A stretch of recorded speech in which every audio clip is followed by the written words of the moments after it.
Bonjour tout le monde. Bonsoir. Bonjour. On va vous laisser vous installer rapidement. Merci beaucoup aux organisateurs. BDX.io, j'ai découvert il y a quelques semaines, quelques mois maintenant. Je suis assez impressionné par la taille de l'événement, le nombre de personnes, etc. Pour préciser, moi je ne suis pas du tout technicien, c'est Gilles qui va vous parler un peu de technique. Mais voilà, je vais me présenter rapidement. Romain, 44 ans, entrepreneur depuis de nombreuses années maintenant dans le milieu du sport au départ. Moi quand j'étais jeune, mon rêve c'était de devenir Platini, Maradona. Et il y a quelques années maintenant, mon fils m'a parlé de Gotaga, je ne sais pas si vous connaissez, de Kinstar, qui sont des stars de l'e-sport. Et donc il y a 2 ans de ça, 2 ans et demi maintenant, j'ai commencé à m'intéresser à ce marché. Et c'est ce dont on va vous parler aujourd'hui. Comment la technologie de Platini à Gotaga, finalement, a réussi à développer un marché qui s'appelle l'e-sport. Je vais vous en parler un petit peu plus, évidemment. Voilà, et Gilles va vous présenter lui-même. Bonsoir, je m'appelle Gilles. Salut Pissom. Je suis alsacien d'origine, j'ai mal tourné, j'aurais dû faire ma carrière en Allemagne. J'ai dérapé, je me suis retrouvé dans la Silicon Valley et puis j'ai bossé. Ça fait 19 ans que je travaille dans la Silicon Valley. J'ai travaillé, j'étais le premier Français à Facebook, l'employé numéro 21 de Facebook. J'ai donc travaillé, j'ai fait quelques startups qui n'ont pas bien marché et puis je me suis retrouvé à Facebook un jour. Et voilà, le reste c'est de l'histoire. Ça s'est bien passé et puis après j'ai continué. Je suis passé de Facebook à Dropbox, Dropbox maintenant à WeWork et je continue ma carrière dans la Silicon Valley. Voilà, et pour la petite histoire, donc on s'est rencontré avec Gilles au départ pour investir ensemble aux États-Unis avec Sébastien qui est là avec nous, en Californie pour faire des foot à 5, donc rien à voir. Et puis un jour, je suis venu le voir et j'ai dit Gilles, voilà, en Europe, il se passe ça, l'e-sport est en train de décoller. Vous connaissez très bien, je pense, aux Ouais. États-Unis, toujours un peu Donc d'avance. moi j'étais chez moi, il vient avec Sébastien, on a commencé à ouvrir des bouteilles, on a commencé à parler, il me fait ah ouais ça grandit, c'est l'e-sport, tu connais, c'est super, il faudrait lancer ce truc en France, en France ça démarre, on est en retard mais je pense qu'on peut faire un truc bien. Ouais, Et et donc, puis ouais, vas-y. et puis de fil en aiguille, il était passionné, il était motivé. Il me dit ah, allez, viens, on fait un truc ensemble. Et puis voilà, on a démarré MCIS. Moi, je suis le premier investisseur de MCIS. Tout à fait. Et sa passion a payé parce qu'ils sont en train de bien se débrouiller. Exactement. Donc un premier conseil, si un jour vous entreprenez, faites boire vos investisseurs, ça marche très très bien. Donc voilà, l'e-sport, rapidement, je ne vais pas vous saouler de chiffres. Certains, qui joue aux jeux vidéo ici? Ok, bon voilà, moi ma génération, on me posait la même question, il y avait 3 mains qui se levaient, donc ça, les choses ont beaucoup évolué. Qui fait de l'e-sport? Qui vraiment le joue en façon compétitive? Ou le suit sur Twitch, etc. Ouais, ça se lève un peu plus, voilà. Et si on fait ce sondage-là sur les générations encore plus jeunes que vous, forcément, c'est très, très massif. Donc moi, c'est vraiment mon fils qui a déclenché tout ça. Aujourd'hui, l'e-sport, c'est quoi? Pour ceux qui ne connaissent pas vraiment, c'est la version compétitive du jeu vidéo. Donc d'un côté, il y a une industrie du jeu vidéo qui pèse 100 milliards d'euros, qui est plus grosse que l'industrie du cinéma. De l'autre côté, il y a l'industrie de l'e-sport qui est juste 1% de ça, mais qui est la version compétitive qu'on voit. J'étais dimanche dernier, par exemple, à Paris, à l'Accor Hotel Arena, 25 000 personnes dans une arène pour la finale des Worlds de League of Legends. Et c'est phénoménal, les audiences que ça génère, notamment en Asie. C'est en train d'arriver en Europe massivement. Et aujourd'hui, le business model de l'e-sport ressemble beaucoup au sport traditionnel. Donc c'est pour ça que nous, venant du sport, on est rentré dans ce marché en se disant on va essayer de structurer quelque chose qui puisse aider les jeunes, aider les enfants aussi à venir s'entraîner. Et donc c'est comme ça qu'on a créé MCS sur l'idée d'apporter au marché de l'e-sport une structuration qui est similaire à celle du sport. Donc là, vous voyez ici quelques chiffres importants avec un impact quand même énorme en Asie et des revenus qui sont répartis comme un club de sport. Qu'est-ce qui fait qu'aujourd'hui, de plus en plus, on entend parler d'e-sport dans les médias traditionnels, etc. C'est que les chiffres de croissance qui sont annoncés sont énormes. De plus en plus de gens regardent sur la plateforme Twitch. Je ne sais pas si vous connaissez Twitch, mais ça a été racheté par Amazon. C'est une plateforme qui diffuse en continu du jeu vidéo et gratuitement pour le public. Et c'est une plateforme, à la différence du sport traditionnel, qui est interactive. C'est-à-dire que vous chattez avec votre star préféré, votre streamer préféré. Et les nouvelles générations, ça raccroche plus à ça qu'au sport traditionnel dans la méthode de consommation. Beaucoup de chiffres nous montrent qu'aujourd'hui, l'e-sport est en train de dépasser aux États-Unis, l'e-sport dans son ensemble, en train de dépasser les sports traditionnels tels que le baseball ou le hockey, qui sont quand même là depuis plusieurs dizaines d'années, voire centaines d'années. Et quelques chiffres que j'aime bien citer sur les audiences. C'est le premier sur League of Legends, qui est le jeu majeur de l'e-sport. C'était 58 millions de personnes qui ont regardé la finale en 2017. C'était 100 millions cette année. Fortnite, qui cette année a balancé 125 millions de dollars. Donc il y a une industrie qui est portée par les éditeurs de jeux. Certains d'entre vous peut-être finiront un jour chez un éditeur de jeux. Je pense que c'est fait partie aussi de ce qui porte le marché, qui mettent de l'argent pour voilà, faire vivre ce marché. Et puis des sites comme Twitch ou YouTube Gaming qui sont en train de dépasser les plus gros médias traditionnels, des équipes d'e-sport qui sont en train de dépasser des équipes de sport en termes d'impact sur les réseaux sociaux. Donc c'est un marché qui est énorme, et notamment en Europe, qui est en pleine croissance. Vas-y. Ouais, et comme il dit, marché énorme. Le vainqueur de Fortnite, qui était tout seul, a gagné plus que Federer pour la finale de Roland Garros. Ouais. Donc il a rentré 3 millions de dollars en un coup. Donc les retours sont impressionnants. Les grandes boîtes d'informatique commencent à réaliser que c'est un marché qui va grandir. Les grands clubs de sport commencent à s'intéresser fortement à des équipes e-sport, commencent à voir qu'il y a une synergie entre le sport traditionnel, l'e-sport, et que comme beaucoup d'athlètes, l'e-sport, il faut une préparation mentale, il faut une préparation physique. C'est pas juste jouer aux jeux vidéo pour s'entraîner, il faut savoir déconnecter. Il faut savoir se préparer au niveau physique, il faut savoir manager la pression quand il y a des compétitions. Donc ça couvre beaucoup plus que juste être derrière sa console et jouer tout le temps. Ouais, c'est ça. Et d'autant plus que si on regarde un peu l'histoire de l'e-sport, pour faire le lien aussi avec la technologie, le pays d'où est partie la vague qu'on connaît actuellement, c'est la Corée du Sud, qui est le pays le plus connecté. Donc le développement des réseaux 5G qui vont arriver chez nous, qui est déjà là-bas, le développement des réseaux tout court qu'on peut avoir à la maison, on va dire. Hein. Donc la possibilité pour chaque joueur de jouer depuis chez lui en ligne, qui vous paraît peut-être tout à fait normal pour votre génération, mais pour la mienne, je peux vous assurer qu'on a commencé sur des Atari 520 ST, on jouait tout seul dans sa chambre. Donc, ce qui a été vraiment révolutionnaire, c'est que l'e-sport suit les avancées technologiques. Et aujourd'hui, en Europe, on est en train de rattraper ce retard technologique, et les enfants sont forcément connectés de plus en plus et jouent de plus en plus.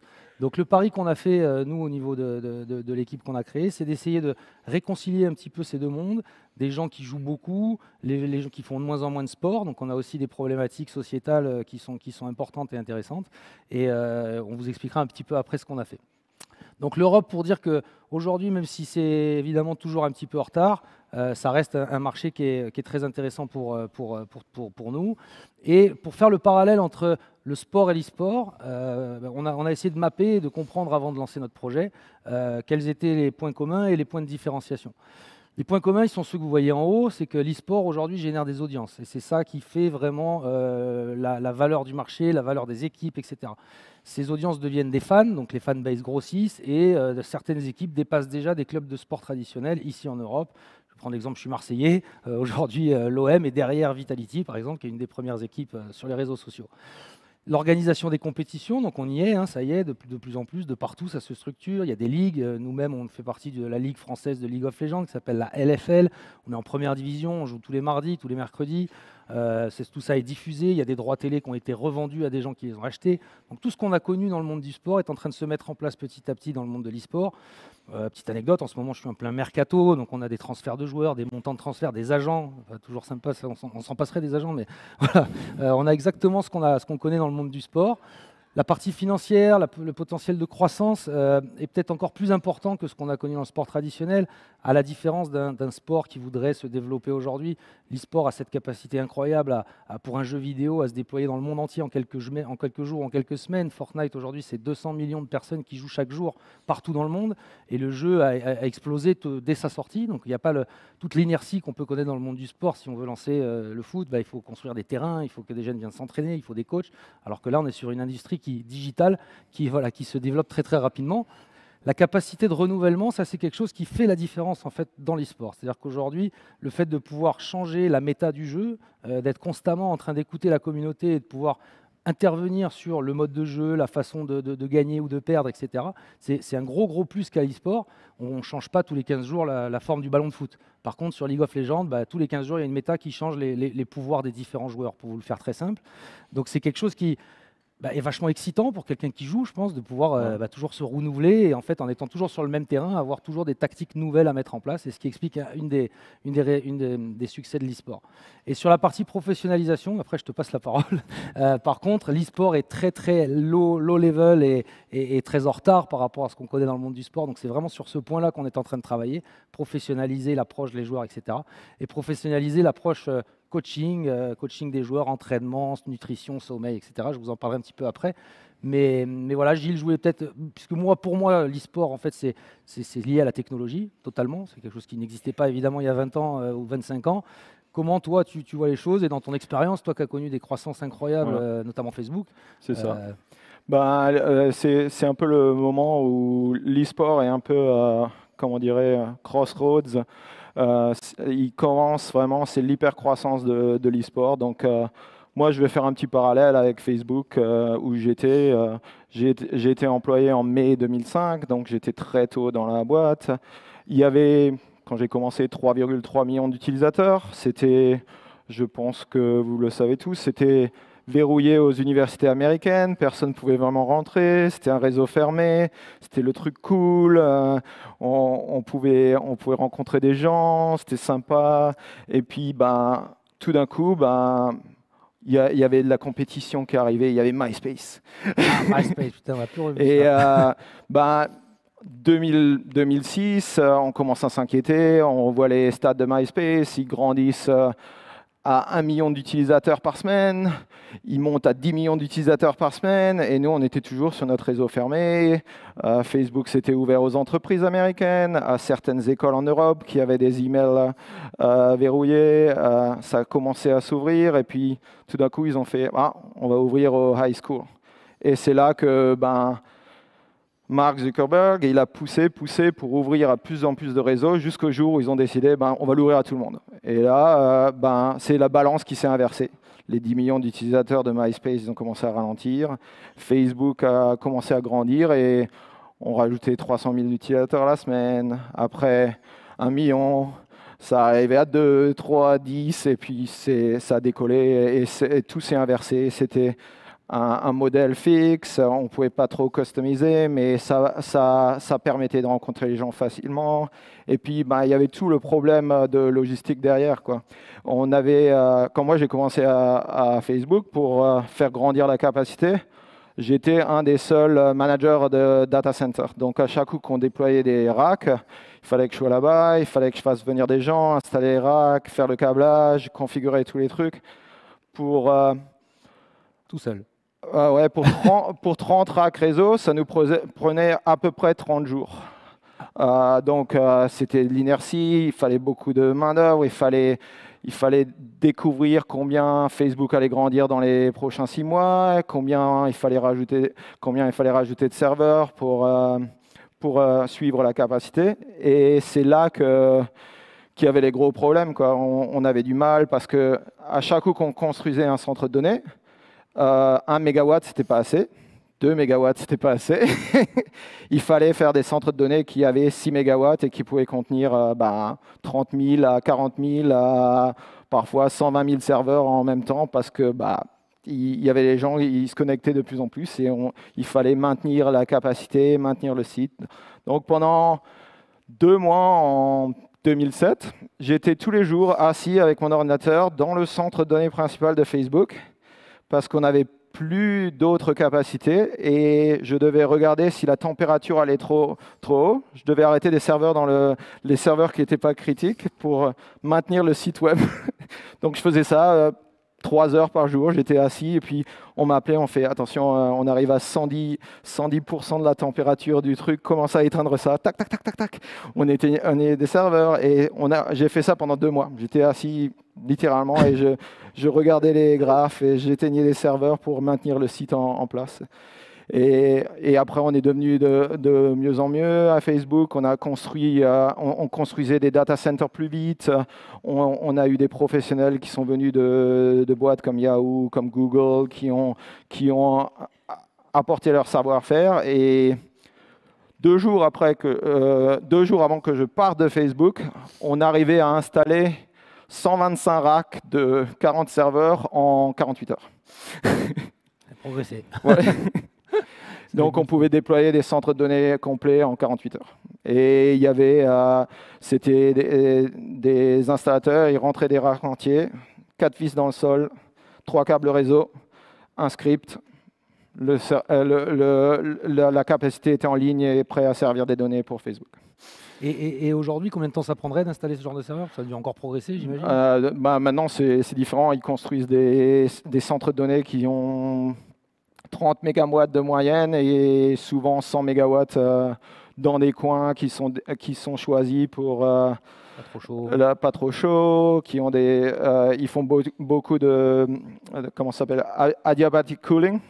Donc, ils utilisent l'air externe pour refroidir leur serveur. Donc, ils essayent d'être beaucoup plus verts, beaucoup plus conscients de ce que leur parc informatique utilise. Et ils avaient commencé cette initiative l'année où je suis parti de Facebook, où ils avaient vraiment, grosso modo, c'était hyperscale. Quand je suis arrivé, il y avait 3,3 millions d'utilisateurs. 4 ans et 7 mois plus tard, on était à 156 millions d'utilisateurs. Et 6 mois plus tard, ils passaient le demi-milliard. Ouais. Et aujourd'hui, 3 milliards, je crois, dans le monde, c'est plutôt pas mal. Et raconte-nous comment un ingénieur strasbourgeois se retrouve dans la Silicon Valley rapidement à être le 21e employé de Facebook, c'est ça, 21e? Un peu de chance et un peu de prendre le taureau par les cornes. Donc, moi, j'étais arrivé à San Francisco en 2000, le 23 février. Et je suis arrivé quand c'était la ruée vers l'or, .com, il y avait des sous partout, les startups se construisaient, il y avait 200 millions de dollars là, 200 millions de dollars là, et tout d'un coup, tout ce marché s'est cassé la figure, et quelques gens qui m'aimaient bien m'ont gardé aux États-Unis, je suis arrivé à avoir un job, je suis resté là-bas, et j'ai attendu que ça se répare doucement, et un jour, quelqu'un m'a appelé et m'a fait ouais, il faut que tu viennes travailler pour nous. Donc, j'ai été embauché à Facebook pour faire une migration d'email de SendMail à Microsoft Exchange.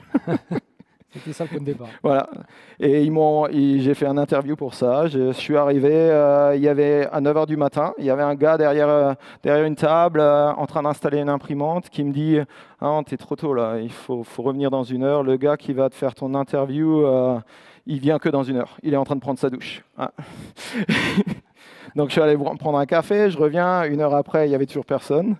Et à peu près 2 heures après, mon interview a commencé. Ça a commencé avec un employé. Ils m'ont posé des questions. Ils m'ont dit comment tu migres SendMail sur Exchange. Je leur ai donné le truc. Tout d'un coup, Mark Zuckerberg rentre, Dustin Moskovitz rentre, Sean Parker, et ils étaient tous assis devant moi. Ils me posaient des questions. Comment tu ferais ça? Comment tu grandis un réseau d'entreprise?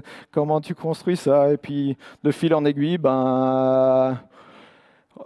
j'ai fait mon interview, ça a duré 3 heures, et le lendemain matin, ils m'ont fait une offre d'emploi que je ne savais pas du tout quoi faire parce que j'ai fait 2 autres startups qui n'avaient pas marché du tout, où on m'a payé en table, en écran, en chaise pour mon dernier salaire, donc c'était bien. Après, c'était sur eBay. Après, t'en as plein à la maison. Voilà.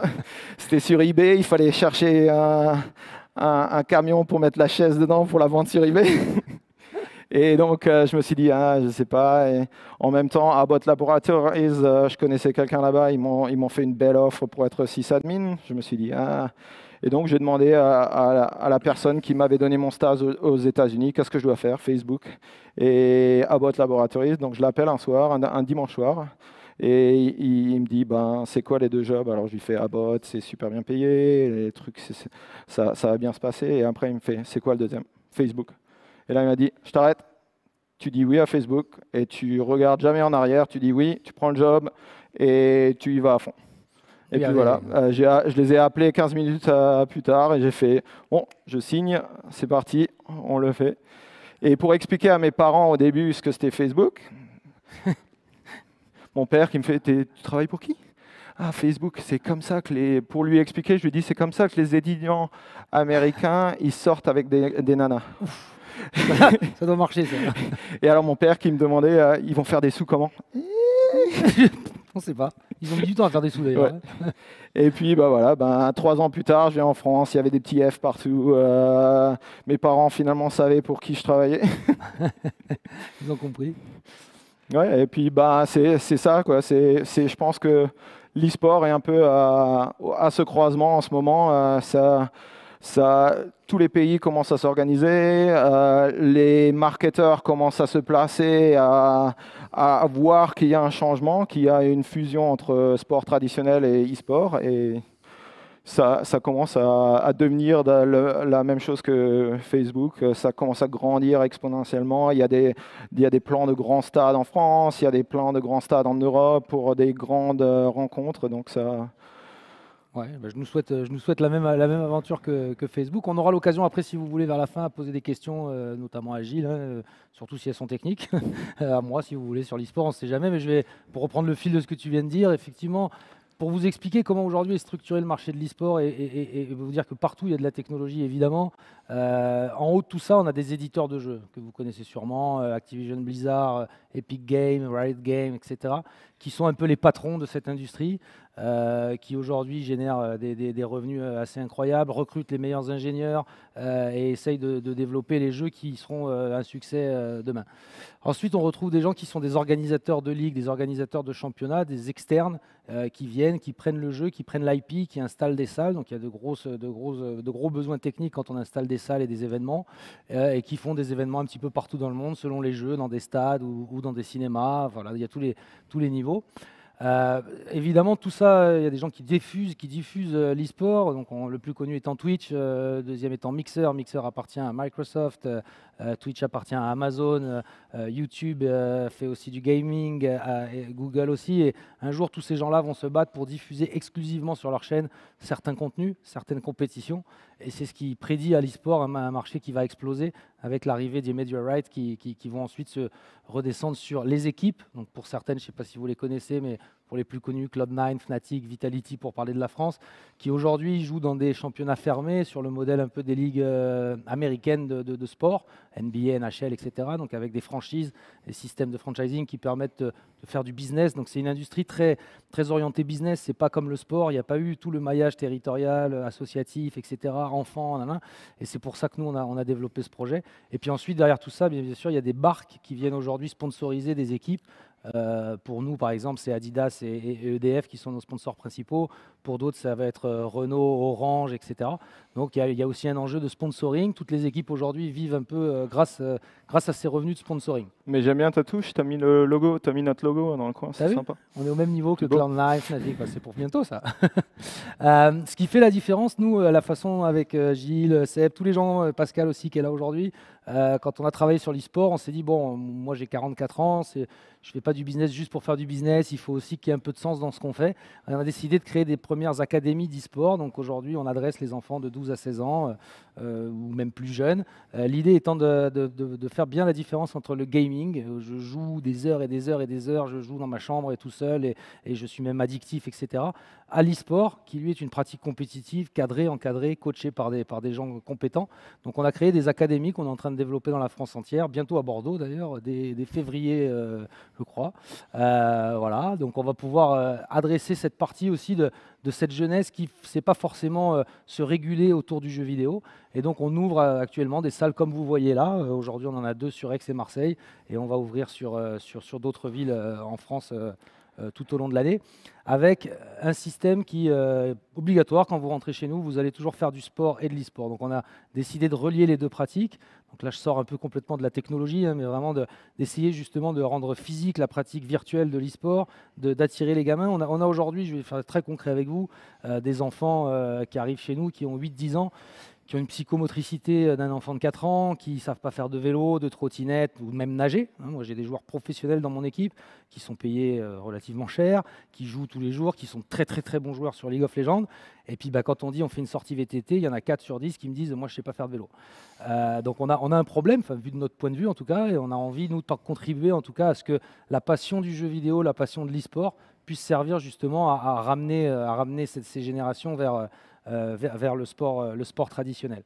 Donc c'est comme ça qu'on a monté l'équipe. On a aujourd'hui une équipe professionnelle que vous voyez là en photo, qu'on traite comme des athlètes complètement sportives, c'est-à-dire qu'ils ont un centre d'entraînement avec des salles dédiées, donc une salle de création vidéo, une salle pour League of Legends, une salle pour Fortnite, une salle pour FIFA, un espace média.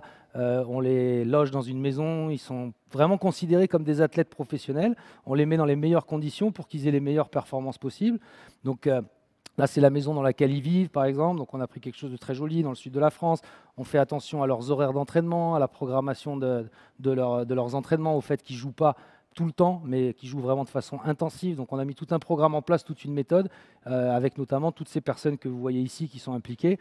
Et on encadre ces joueurs comme je disais, vraiment comme des joueurs professionnels. L'idée étant de démontrer qu'une pratique sportive va améliorer la performance neurocognitive de nos joueurs pour que les futures générations d'e-sportifs ne soient pas forcément ceux qui sont le plus addicts ou ceux qui ont le plus joué, mais ceux qui ont trouvé le meilleur équilibre de vie entre une pratique du sport, faire attention aux détails, etc. C'est que l'e-sport sain, c'est un e-sport où le sport est mélangé à l'e-sport. Il y a toute une préparation physique, une préparation psychologique, une préparation comme un joueur professionnel. Il faut avoir, comme on dirait aux US, the good mindset pour avoir de bons résultats. Et c'est ce que MCS prône, c'est si vous voulez être bon en e-sport, il faut faire du sport, s'entraîner 24 heures sur 24, ça va rien vous apporter. Il faut savoir se déconnecter, il faut les forcer à se déconnecter. Complètement.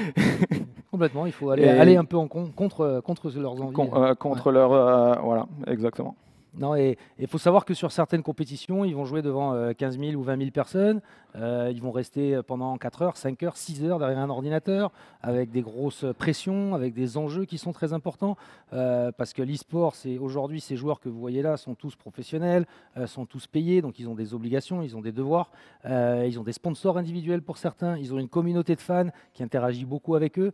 Et pour certains, pour le plus jeune, il va avoir 16 ans. Voilà, donc tous ces jeunes-là, ils sont sous une pression assez incroyable, et le fait de les former, de les accompagner, qu'ils se sentent encadrés, les met dans les meilleures dispositions pour performer. Et c'est ce qu'on a démontré cette année. Donc c'était un des objectifs de MCES. Je vais passer sur celui-là plutôt. C'était de montrer qu'en fait, en encadrant les jeunes, en encadrant ces générations, de la même façon que ce qu'on connaît du monde du sport depuis des années, on allait les amener vers une meilleure performance. Et MCES est né seulement en janvier de l'année dernière, donc ça fait même pas un an. On a fini 3e de la LFL, qui est la Ligue 1 de League of Legends sur le 2e split. On a été vice-champion du monde Fortnite sur le mode créatif, donc on a placé un joueur sur la Coupe du Monde qui s'est passée à New York dans un stade de 25 000 personnes, donc on parle d'expérience vécue. On a fait vice-champion du monde sur Clash of Clans il y a 15 jours, 3 semaines, avec une finale à Hambourg qui était diffusée sur les réseaux, sous pression aussi. On n'est pas passé loin d'être champion du monde d'ailleurs. Marronne encore un peu. Bon. Voilà. Donc on a démontré que la méthode que nous on voulait mettre en place, qui est assez simple, qui est juste un copier-coller de ce qu'on savait faire du monde du sport, montrait des résultats. Et voilà. Aujourd'hui, on en est là. On espère évidemment se développer. On continue à faire le travail pour aller le plus loin possible vers les plus hauts niveaux européens. Et voilà, pour l'e-sport, je pense que je vous en ai bien parlé. Je vais passer la main à Gilles aussi pour que tu nous racontes un peu après Facebook, tes expériences. Où en est la Silicon Valley aujourd'hui? Quelles sont les grandes tendances? Vers quoi ça va? Les grandes tendances, elles étaient aujourd'hui à BDX.io. On voyait les grandes tendances, c'est machine learning, AI, big data, fintech, c'est un grand sujet, IoT, connected devices et tout ce qui est Smart City, ça vient. Bon, il y a un petit plus, on a de la chance d'avoir Tesla là-bas, on a de la chance d'avoir Cruise, on a de la chance d'avoir tous les trucs automatiques de voiture. Et donc, ça, c'est un petit plus. Par exemple, Cruise, qui est la partie automatisée de Chevrolet aux États-Unis, ils ont pris le building de mon ancienne boîte Dropbox. Donc j'ai travaillé un peu avec eux pour leur passer notre réseau. Ils avaient des problèmes parce qu'ils ont tout leur matériel sur les voitures, donc les voitures ne pouvaient pas rentrer dans le parking. Donc on a dû faire quelques changements et des trucs comme ça, mais c'est intéressant. C'est les grandes tendances de la Silicon Valley, et puis elle décolle plus ou moins sérieusement. Je pense que les gros trucs, c'est vraiment AR, VR, AI, machine learning, big data. Ça, c'est vraiment les gros trucs. Beaucoup de boîtes américaines ont pris le pli, même des boîtes plus vieilles ont pris le pli pour Big Data, pour rassembler toutes les datas en un endroit et avoir des spécialistes qui disent « Ah, mes utilisateurs, ils font ça, il faudrait qu'on fasse ça ». Et beaucoup de décisions dans de grosses boîtes américaines maintenant se font par algorithme, par recherche de données, par apprendre. Il y a des trucs qui ne marchent pas. On a vu dans les news, Facebook, ils ont… Ouais. Pour enlever les political ads, ils ont un peu de mal. Il y a des trucs qui marchent moins bien, il y a des trucs qui marchent bien, mais ça, c'est grosso modo les grosses tendances de la Silicon Valley. Ouais, pour faire le lien avec le sport, il y a aussi, je sais, une équipe NBA, je parle sous ton contrôle, tu connais mieux que moi, mais qui recrute 80% de ses joueurs sur la base des statistiques uniquement, qui est beaucoup dans une approche de statistiques de modèle. Donc on rentre vraiment dans cette génération Ready Player One, un peu de Spielberg, et tu dois le vivre au quotidien. Mais ça veut dire que Dropbox, la cantine, là, on ne pourra plus aller. Non, il n'y a plus de cantine de Dropbox. C'était bon, Ma femme, il travaille toujours, donc on peut se faire inviter. Ouais, on pourra quand même.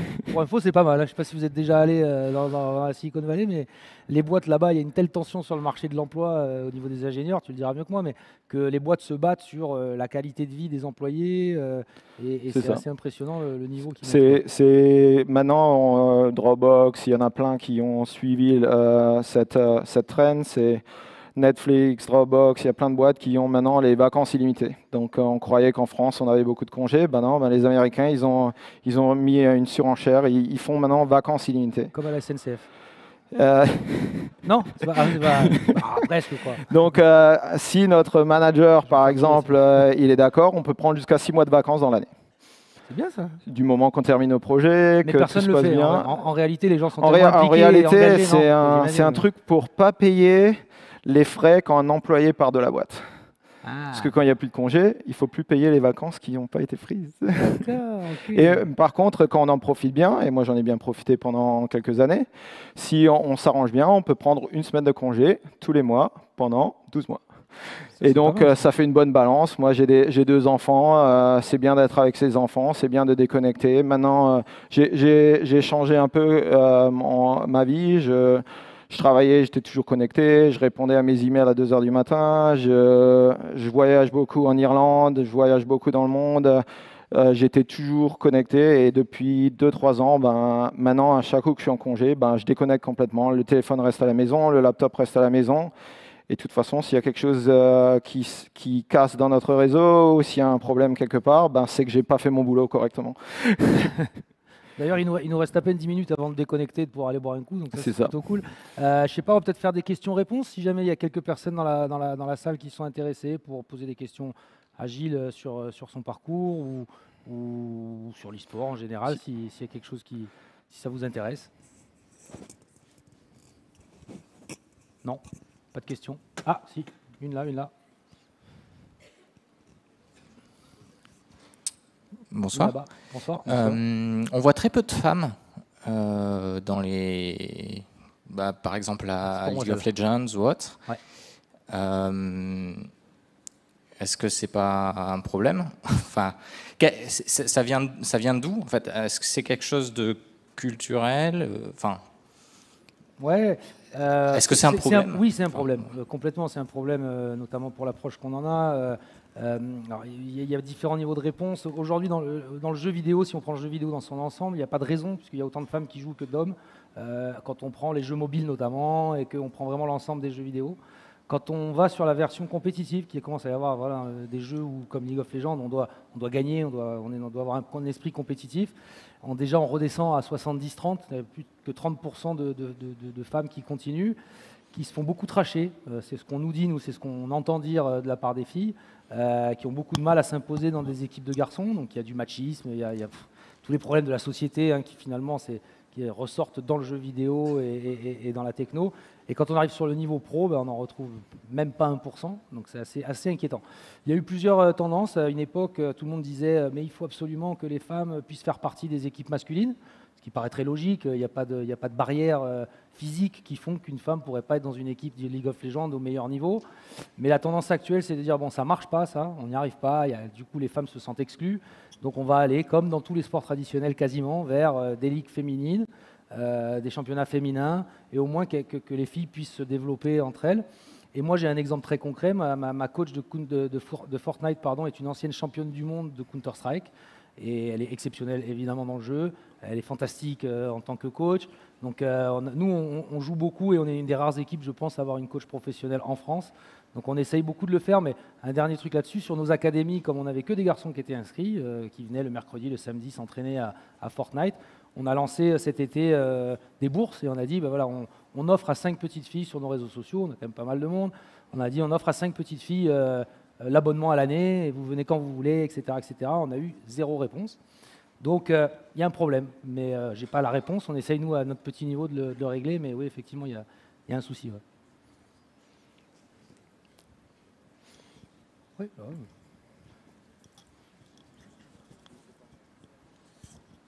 Merci pour votre présentation. Je voulais savoir, quand on a une entreprise de gestion d'équipe e-sport, c'est quoi le business model? Comment on gagne de l'argent, parce qu'à part les cash prizes ou la monétisation des lives Ouais. Aujourd'hui, 95% des équipes d'e-sport ne gagnent pas d'argent, ne sont pas à l'équilibre, parce qu'on est dans une phase du marché où il faut investir pour recruter les meilleurs joueurs, se positionner. Donc on est dans cette phase où, comme l'a connu Facebook, Uber, etc., où les gens veulent prendre des positions. Donc il est impossible quasiment aujourd'hui de gagner de l'argent sur l'e-sport. Donc il faut faire des levées de fonds, il faut avoir des investisseurs qui croient en votre projet, et ensuite par contre il faut évidemment montrer aux investisseurs qu'on essaye de dépenser le moins d'argent possible et donc d'en faire rentrer. Et aujourd'hui le principal revenu c'est le sponsoring, donc il faut réussir à convaincre des marques de vous accompagner, mais ce n'est pas le seul. Il y a un peu de cash prize, mais les cash prize sont aujourd'hui beaucoup reversés aux joueurs, donc finalement c'est du revenu mais ce n'est pas de la marge, hein, ça repart rapidement chez les joueurs. Après, il y a du merchandising, vous vendez des maillots, des t-shirts, etc. Donc tout ça se met en place. Il nous manque par rapport au marché du sport traditionnel le ticketing, donc la capacité à remplir une salle comme celle-là et à vendre 50 € la place et à faire de la marge là-dessus. Et il nous manque surtout l'arrivée de la monétisation des audiences, qui arrivera peut-être un jour, qui aujourd'hui finance complètement le sport traditionnel. Nous, on a décidé de faire, comme vous l'avez compris, aussi des gaming centers, des académies, qui aujourd'hui ne rapportent pas d'argent, mais permettent d'être à l'équilibre et puis de porter un message. Après, il faut inventer des nouveaux modèles. Twitch en est un. Hein. Les audiences que vous générez sur Twitch, on peut les monétiser. Mais clairement, aujourd'hui, se lancer dans l'e-sport en espérant gagner de l'argent, c'est utopique, impossible, irréalisable. Et très peu, d'ailleurs, le font. Les gens y vont en sachant très bien qu'on est dans une phase où il faut investir massivement. Et il y a aussi tous les droits télé. Cette industrie est en train de rattraper le retard. Donc, il y a de plus en plus de chaînes de télé qui sont maintenant intéressées à racheter des droits. Et ça va devenir un gros moteur, je pense, aussi de financement dans l'e-sport. Ouais. Pour donner, sur ce sujet-là, je vais vous donner un exemple qui va tous vous parler. La Ligue 1 de football, pour ceux qui aiment le foot, a été vendue à 1,1 milliard d'euros à Mediapro, une société espagnole, pour l'année 2021, je crois. C'est la même audience que ce que génère la LEC, le championnat d'Europe de League of Legends. Donc, et ce championnat d'Europe de League of Legends, aujourd'hui, il est monétisé à 0. C'est-à-dire que Twitch le diffuse gratuitement, etc. Tout le monde le regarde gratuitement, etc. Donc, le jour où cette partie va se monétiser, on va avoir des revenus pour les clubs et pour l'ensemble de l'écosystème qui seront importants.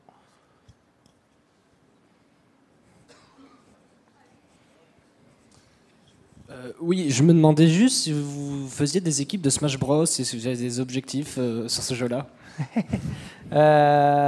Aujourd'hui, non. On n'a pas d'équipe Smash Bros. On a une petite communauté sur Marseille qui vient jouer chez nous tous les vendredis, qui organise des tournois, etc. La scène n'est pas ultra développée et en tout cas pas ultra développée pour les structures. C'est beaucoup des équipes individuelles qui y vont. Donc, en général, sur des scènes comme ça qui sont un peu naissantes, qui ne sont pas au niveau de League of Legends, etc., on peut accompagner des équipes qu'on va défrayer, qui vont porter nos couleurs. Et puis selon comment l'histoire se construit avec l'équipe, Clash of Clans dont j'ai parlé tout à l'heure, on a commencé comme ça avec des petits jeunes qui sont venus nous voir.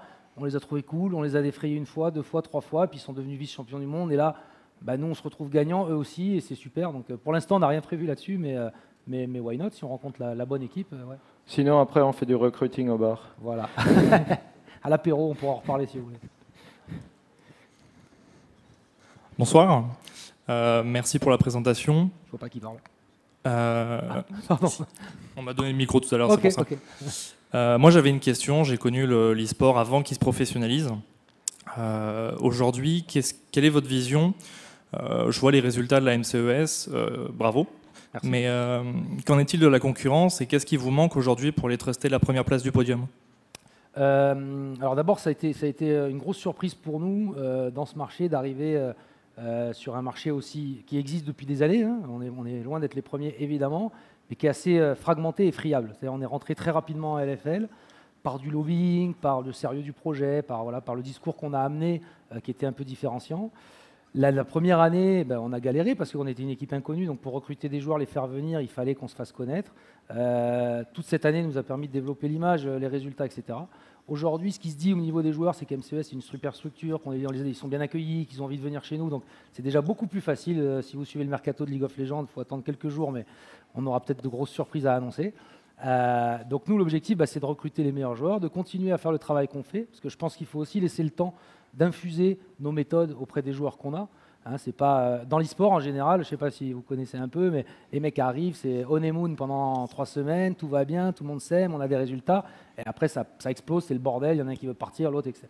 Donc nous, on veut aussi donner le temps au projet, et on pense que les résultats viendront aussi de cette sérénité qu'on amène, de l'institution qu'on est en train de créer pour que les joueurs se sentent faire partie de quelque chose, et plus seulement des snipers qui viennent, qui prennent des sous, qui se barrent, etc. Donc on croit beaucoup aussi à laisser le temps au temps, quoi.